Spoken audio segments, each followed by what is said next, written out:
So Saturday I had a guy coming to aerate and seed my yard. And he said, you have to make sure you get all the leaves up so that they don't mess up the seeds, And it's not full fall yet, but there was a sprinkling. And I was like, okay, I can do that.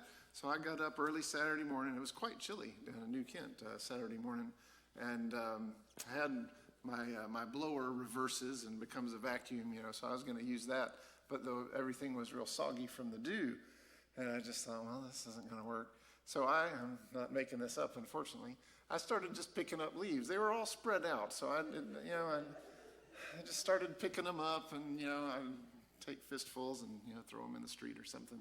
And one of my neighbors walked by. She was out walking her dog, and she's just like, "You need a rake."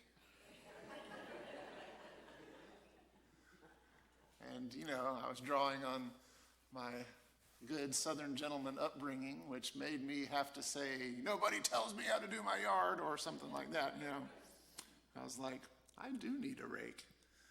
I've raked since I was old enough to hold a rake. I mean, we lived in a very tree-heavy area in Wake Forest, and, man, we did a lot of raking. So it's not like it was unfamiliar to me.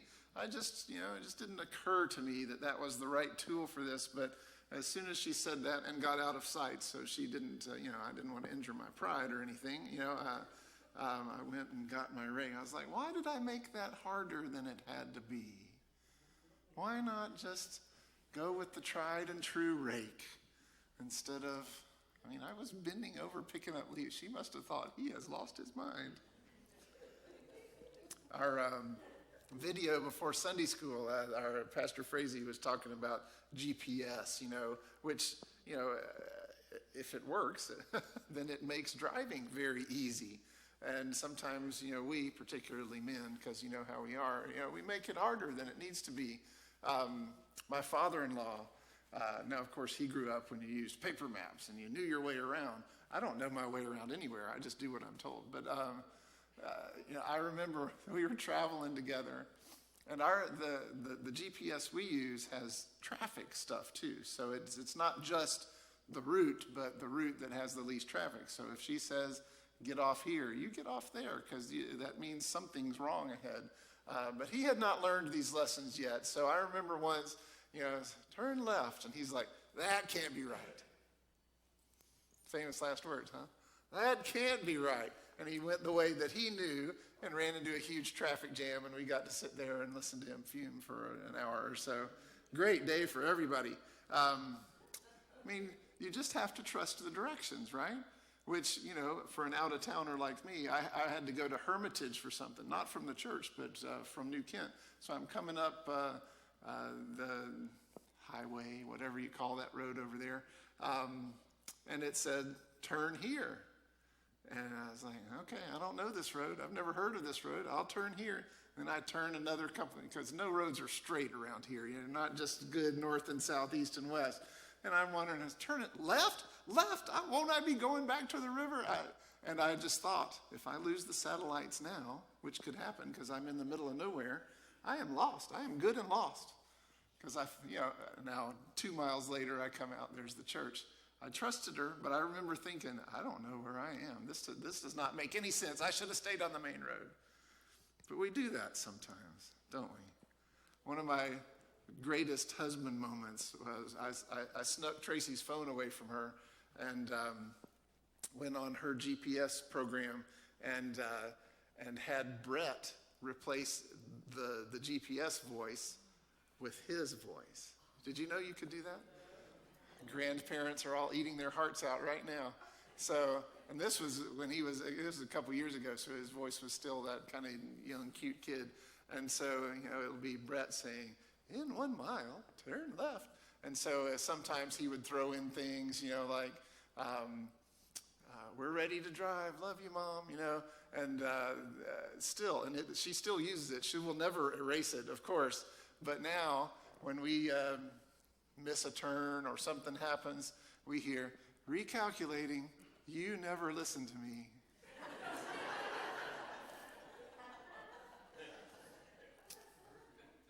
Talk to me later and I'll tell you how it can be done. It's She actually said, you made my life that. I didn't even have to spend anything.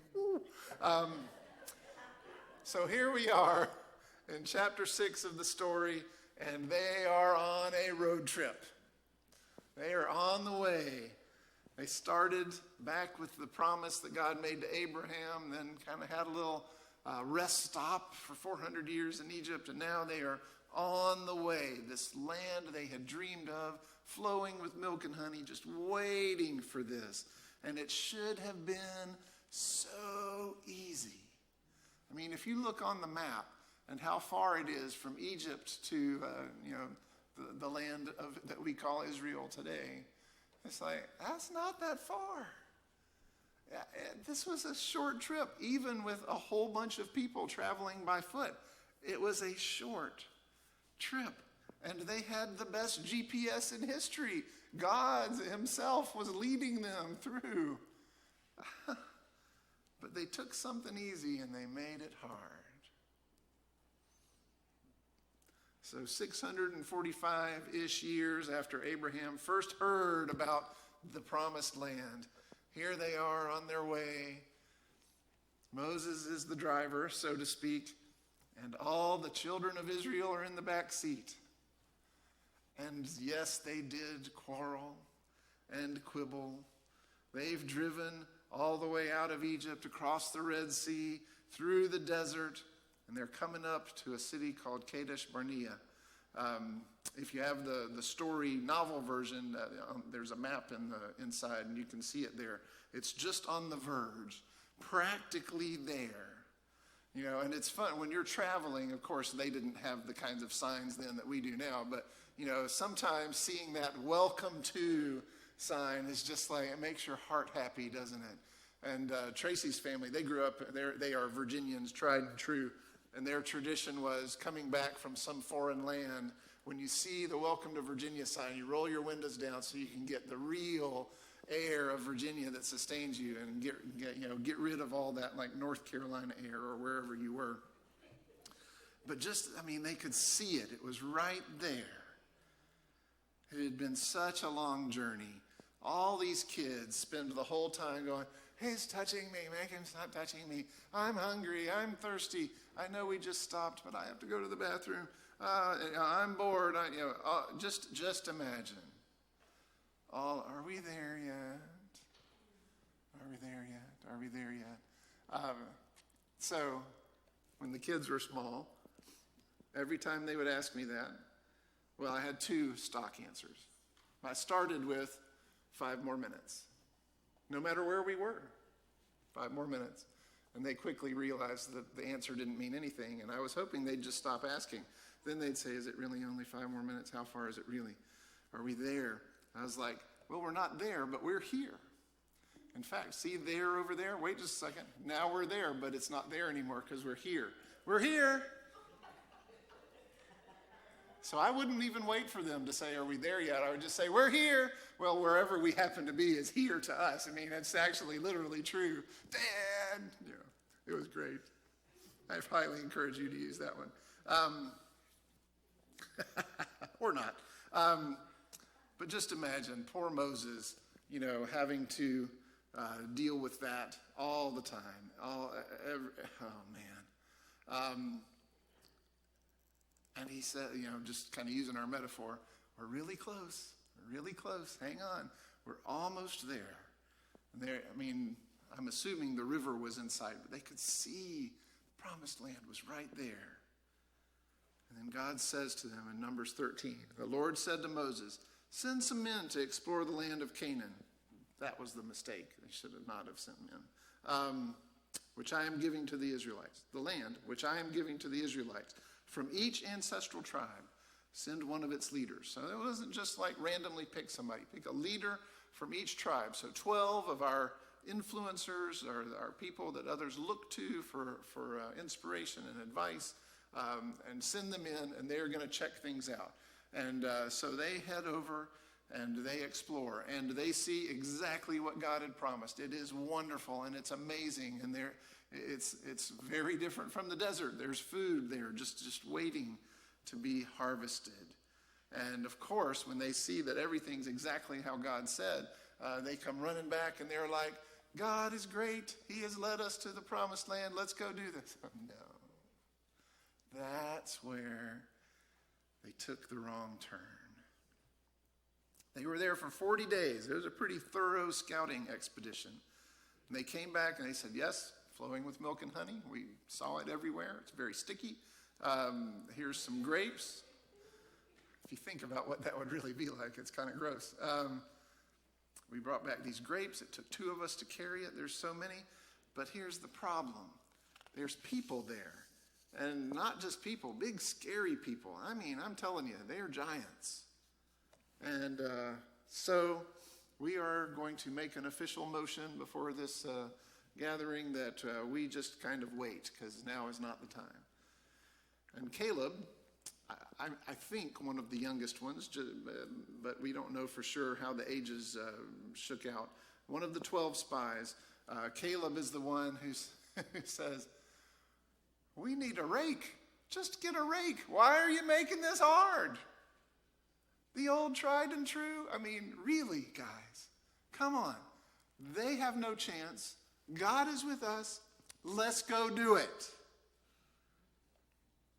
We should go up and take possession of the land, for we can certainly do it. Joshua sided with him, but the other 10, they're like, no, we can't do it. It's not safe.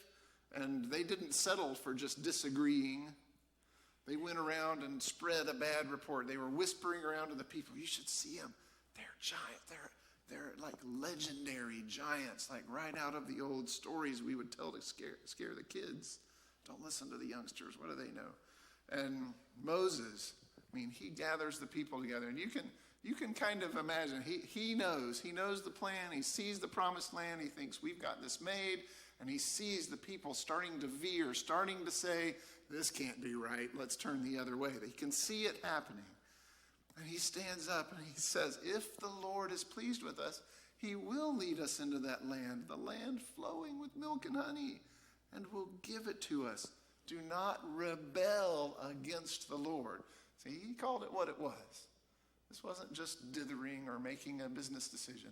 He said, don't rebel against the Lord, and don't be afraid of the people of the land. We will devour them. And Moses was not like a pro wrestler or something. He didn't use hyperbole in that. I mean, he's like, we will just eat them for lunch, guys. Their protection's gone, but the Lord is with us. Don't be afraid.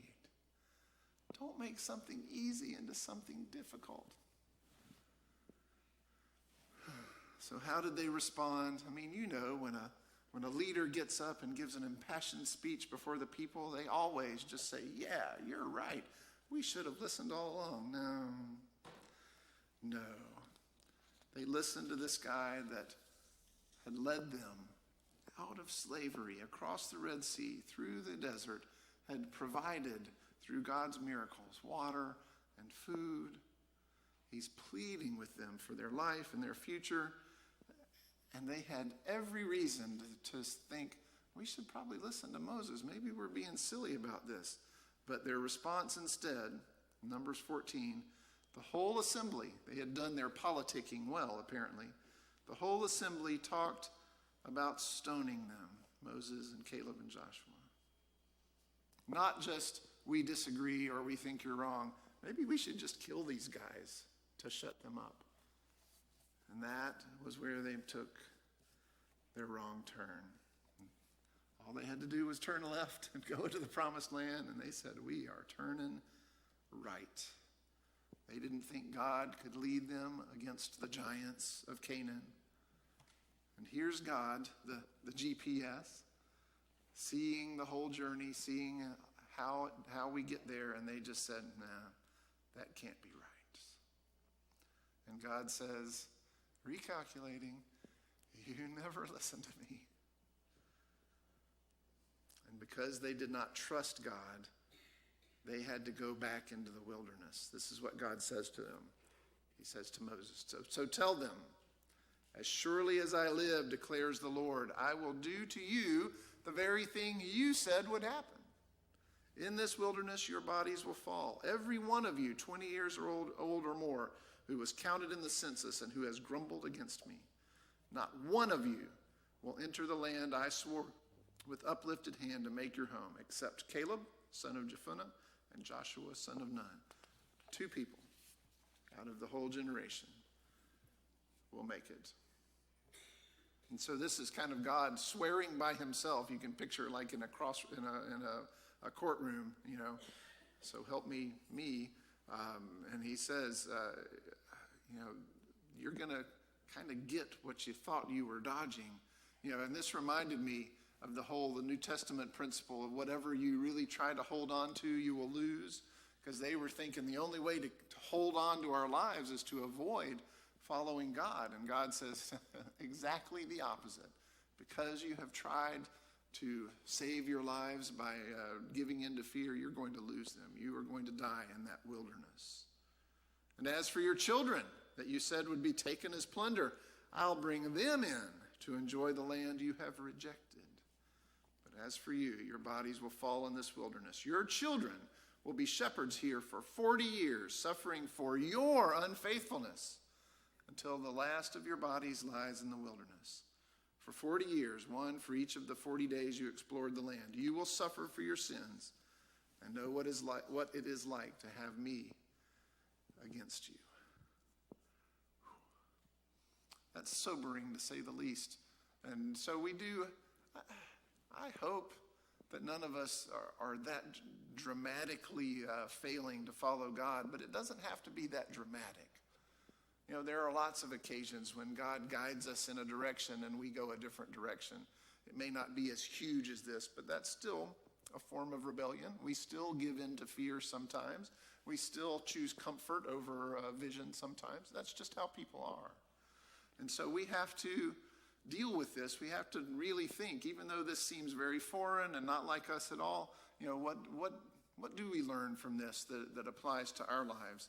And the obvious one is when God is giving us directions, just follow them. That seems so simple, doesn't it? If only the carrying out of that idea was as easy as the saying. We want to make sure we're heading in the right direction in our lives. And so we have to ask for God's direction and we have to follow, even if what he's saying doesn't make sense to us. And I've had this exact thought in my mind. That can't be right. I cannot possibly be hearing you right. But we have to follow it anyway. I was certain that God was making a terrible mistake when I felt him calling me into ministry. I was like, I just don't see how that works. I'm a loose cannon, you know that, don't you? I have a weird thing about vegetables and having my microphone really loud. I just didn't see it, but I followed, and I'm glad I did. Goodness. But we have to be ready to wake up every day and say, God, where do I go? Not just the big picture of my life, but today. We have to listen for the nudges, when God tells us to call somebody, refusing to call, that's still a small form of rebellion. We have to be ready, and God honors our willingness, I believe. So we just have to be ready to listen to that voice and follow it. And I don't know if they processed it because the fear was so great. When we let fear take over, it shuts down. Like how when you eat, all the blood goes to your stomach. You know that.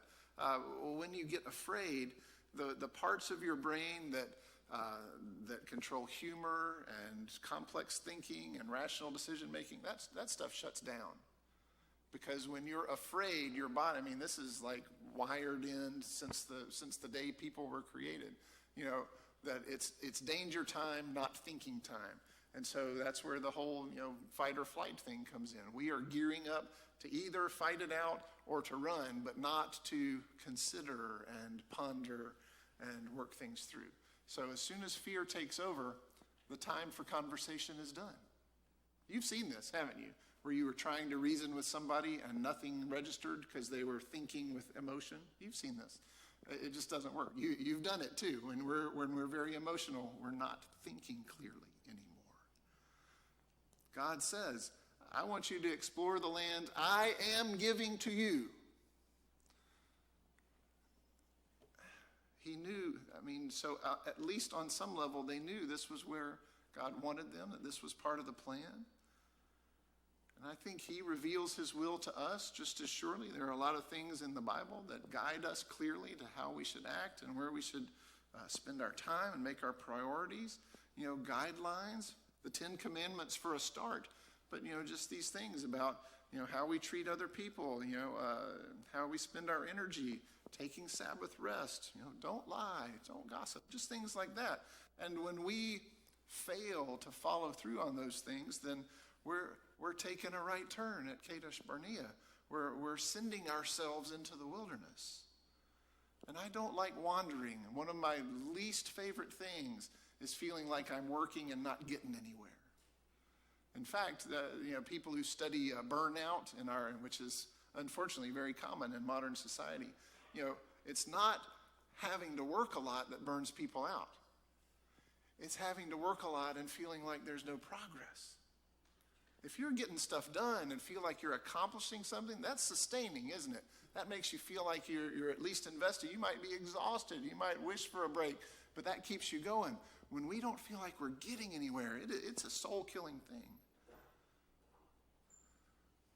And so sometimes we may need to go into our wilderness and circle for a little bit while we learn a lesson. But we don't want to spend a whole lot of time there, do we? We want that to be a brief interlude on our way to something else. I don't think God's will is that we spend time in the wilderness. The promised land sounds a lot better. And so the other clear lesson, which I've already kind of hit on a few times, is we can't ever be driven by fear. It's completely okay to be afraid, to feel fear. I have a son who has anxiety, and he gets anxious about things. So I'm not going to give him the traditional Southern man talk of men never feel fear. That would be really stupid and destructive. It's okay to be afraid. You never let the fear make your decision for you. That's the key. You never let fear make your decisions, because that is the problem. So they heard about these giants, and it's kind of they were forgetting completely about God's upper story perspective, the GPS guiding them to their destination. All they could see was the lower story version. They saw forts and they saw guards, and their fear made those people just kind of grow in their minds. They were just people. And so they chose the safety of what they knew, even though they complained about it every day and hated it. And you've seen people choose a misery they know rather than go into the unknown. You've seen it. And if God wills something for us, this is something that applies, if we're talking about a ministry, some change that we make around the church, it doesn't matter what it is. We can't ever get caught in, how's that going to work? How would that ever?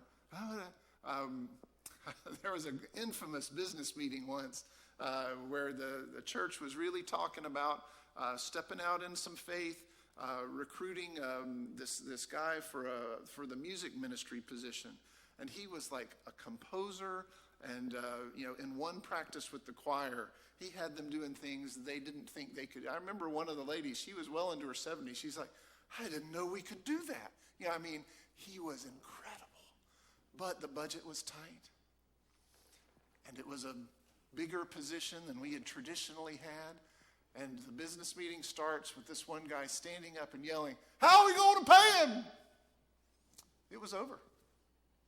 It was over because fear had taken root. They did some wandering, I'm afraid. But as soon as fear starts kicking in, we're done. We have to remember, if God desires it, it's going to happen. We could spend the rest of the day, just from the time I have been at this church, reciting the times when we came up with something and thought, not sure how that's going to work, and it did. The right person just comes out of nowhere. The right resources come out of nowhere. We've seen it. Partnerships we wouldn't have even thought of. God makes things happen. I think that's a pretty safe statement. Joshua and Caleb saw it. Moses saw it. They were like, This is a gimme. We're going to devour. We're going to eat them for lunch. Come on. God is bigger than any giant we face. Anything that intimidates you or scares you or even makes you feel kind of weird and uncomfortable, God's bigger than that. And when we lose sight of that, we're making a mistake. You know, when we walk into church, we go, oh, God's bigger than ever. But then we go and live as if there are things that God is not bigger than. That's what we have to be careful about. Well, I've got a tight budget. I don't know if I can pay my bills. How can I, be a faithful giver? That would be crazy to let go. See, that's the scarcity mentality when we're thinking we got to hold on to what we have because there can't possibly be enough. That's not trusting God. Okay. But here's the thing. This is really kind of sobering. You notice how God says, your children are going to spend that time in the desert because of your choice. So when we're driving the car, we got to remember that our decisions affect whoever's in the back seat, right? And you have suffered from other people's choices, and probably all of our children have suffered from our choices. That's just the way it works. We can't lose sight of that. I mean, these are people who had been slaves their whole lives. Their parents had been slaves, their grandparents, as far back as anybody could remember. Everyone had been slaves. And here they were, right across the river from their dreams coming true. I mean, literally, they had dreamed of being free, of being a people, of having their own space. They could have been settling in to this gorgeous land. The crops were already planted, for goodness sake. There were houses that they were just there. Imagine being able to just move into a house somebody else fixed for you. But by saying no, those parents condemned their children. I mean, so the ones that were born shortly thereafter, they were 40 before they got to move into the promised land. Whole bunch of kids raised in the wilderness, not because of anything they did, but because of their parents. It's bad enough to wander in the wilderness because of something you did, but then knowing that others have to wander because of your choices, that's feeling heavy to me. And I don't want to condemn other people to wandering because I give in to fear. I'm going to avoid that with everything I've got. Now, fortunately, the story does have another ending. That seems like an ending, but it wasn't.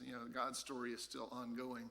40 years later, every single one of the adults, minus Caleb and Joshua, is dead and buried. And they come back to the same spot. I wonder what that was like, because some of them remembered. Some of them were old enough to have remembered. They're back there. And some of them had to be wondering, are we going to do this all over again? Is this going to happen again? But Joshua was running the show this time.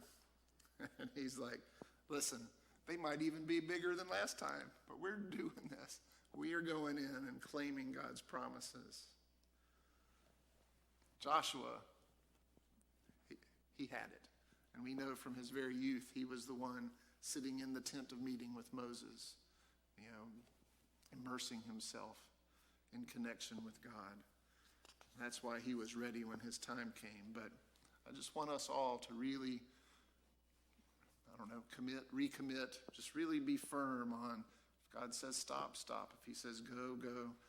If he says turn, even if it's a weird place and you don't know the name of that road, and it seems to be going nowhere, when God tells us to turn, we turn. When God says go, we have the pedal to the metal. Because we're not going to accomplish our goals as people, and certainly not as a church, if we're wandering around in circles. We got places to go. We got things to accomplish for the kingdom. We're going to have our time of commitment now as we sing hymn 535. I will sing the wondrous story. See, the sad thing is, these people in this story had a wondrous story to tell. They had every reason to believe, every reason to have faith. And we do too. We've got all of that and more, and then our own experience as a church, as individuals. We've got so much to tell. So many reasons to praise our God and to lift him up and to follow him no matter where he guides us. Let's stand and sing together.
Haven't been with us the last several weeks, we are in chapter 6 of following the whole story through the Bible, and we study these in Sunday school and then talk about them in worship. Please feel free to join in or ask almost anybody what's going on, and we'll fill you in. The story's far from over. We've got a long ways to go and some really incredible things coming up. But just for today, may we be people who just listen to God and avoid spinning in circles. In the name of the Father, Son, and Holy Spirit.